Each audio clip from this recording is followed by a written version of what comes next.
Dare trap. Hello. How are you?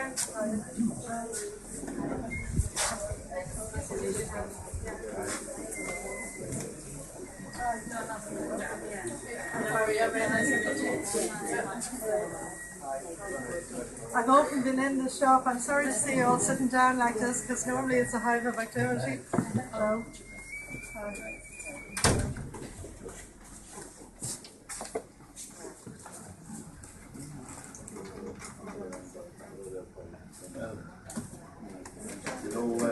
Joan Burton, who is the Cabinet Minister for Social Protection, and I'm the Minister for Trade and Development. So we're very concerned with the developments that have taken place here. What seemed externally to be a very profitable, very successful, very popular trading establishment should suddenly go to the wall, should cease trading, without going into insolvency, and should leave a whole host of bills behind and a lot of the staff unpaid. So Joan, who is the Senior Minister, has kindly come down to meet you all and to discuss the issues with you and to see what we can do from a government point of view, from a departmental point of view. We don't know where to stand, we don't know if we still have a job or not, and at this stage we're just fighting for the wage. Haven't got paid in 2 months, and every day is like tomorrow, you know? So, and on Friday, we went to the migrants' right, MLCI, and there we learned that the boss start moving asset to whatever location. So what's next? Because he's not willing to talk to us, he's not willing to pay us. So we have to take actions right now because that's it, he's not communicating, you know?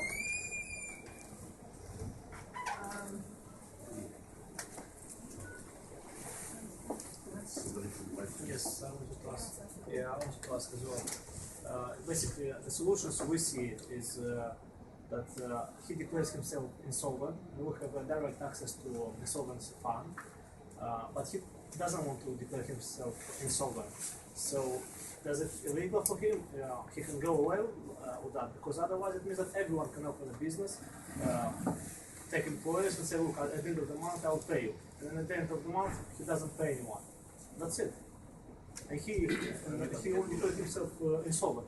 Is it illegal? We need to find a way to pressurize him, because otherwise he feels that this is alright. We ask him for the money. I don't know. I don't have. I don't know. I don't have. I'll pay you when? I don't know. I can't promise, because if I promise, I have to give it. That's what he says. is there any way you can help us into for us to prove that he's insolvent and to access those funds without him coming here and sign a letter that he was lying to us, he was lying to all these people behind us as well. He just thinks he can get away with it. And another thing I want to point out, if that's right. As far as we all know, Revenue knew about beforehand that he's insolvent. Why they let him trade for so long? Because in a way it's their fault as well. They knew, I think, 6 months beforehand that he is insolvent.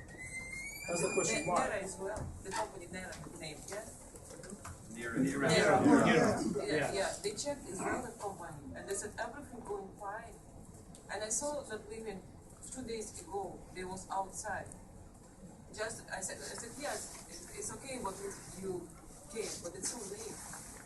And they was here before. They said everything fine. When we started to press that company, Nera, they came.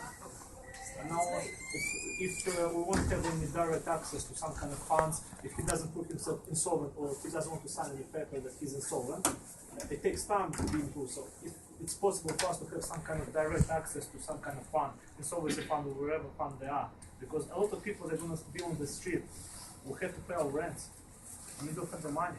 Some of us already is on the street. But this guy here, he's been living here for a month. He's been operating, this place was operating, and he was sleeping here because he didn't have any money to pay the rent. And they owed him money, they didn't pay him. Why this is happening? This is unfair. Both SIP2 and Mandate and the migrants workers have been taking keen interest in that, so perhaps might come in there. Yeah, well, the problem is it's not a normal. Sorry, John Douglas, President of Irish Commons and Trade Unions. We brought this to government attention years ago. Connolly Shoes workers in Dunleary who are on strike for the last 3 years still haven't got their money from the insolvency fund. We've had to go to the extraordinary length of winding the company up ourselves in the High Court. You've had workers sitting in Vita Cortes, workers sitting in the Senza, sitting in HMV. All the cards are stacked against workers. Employers can walk away and leave workers high and dry without any wages and leave them in a legal limbo. The state needs to open up the insolvency fund. It needs to believe workers rather than believe employers. It needs to open the insolvency fund, give workers direct access, emergency access to the insolvency fund, and give emergency access to social welfare. These people are destitute.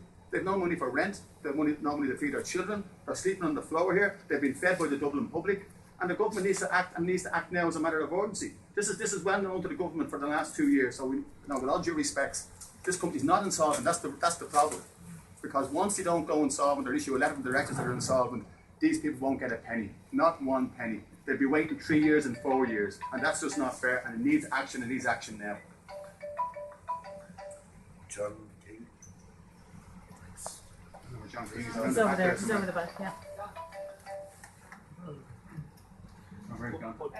Minister Billy Wall, Pastors Union, the revenue commissioners, there's a liability owing to the revenue commissioners and all of this, and it goes back as far as 2011. The company, one of the directors within the company has removed assets, and I know that the assets are listed, they're worth about 600,000.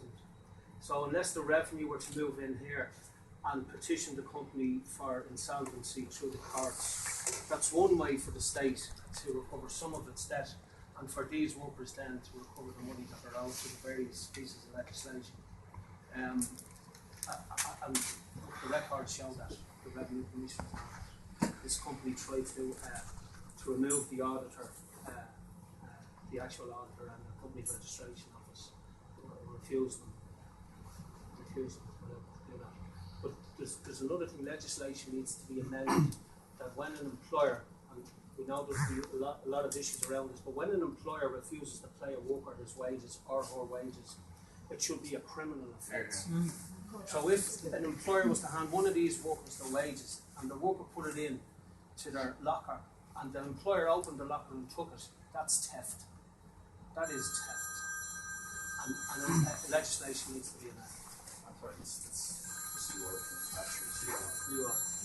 And John King from Sister.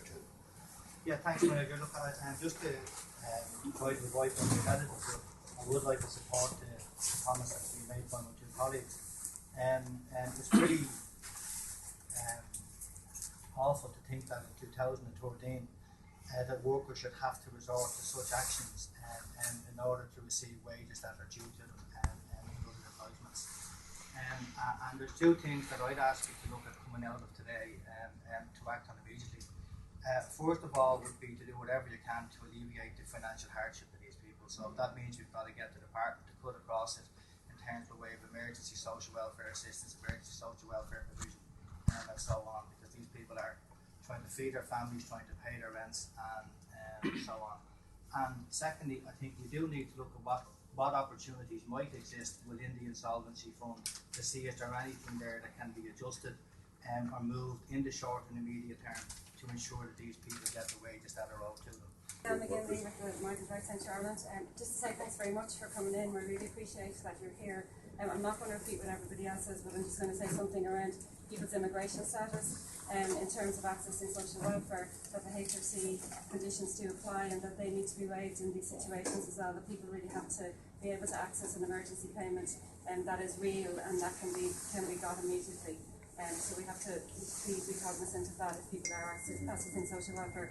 And just also to say, the restaurant sector in general is massively exploitative. There's a lack of regulation and there's a lack of enforcement of employment rights and it's exploitation in the restaurant industry is rife across Ireland. It's disgraceful, it needs to be looked at, and these people are doing something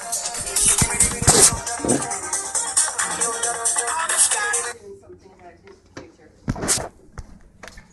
Thank you very much. It's not only that they pay off money They never pay holidays, they never pay overtime, they never pay also anything. I am a new member of the staff.